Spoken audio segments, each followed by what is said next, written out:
The question is, how many cups are in a 32-ounce bag of brown sugar? And the answer?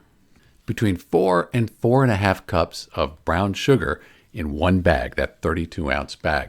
But here's the thing you can't mess up. We're talking about packed brown sugar. So the way you do this, you take your cup measure and you gently push that brown sugar down into the cup. And you level it off, so when you turn it upside down, it retains the shape of the cup. That's packed brown sugar. So when you're looking at your bag, your 32-ounce bag of brown sugar here, those cups are packed.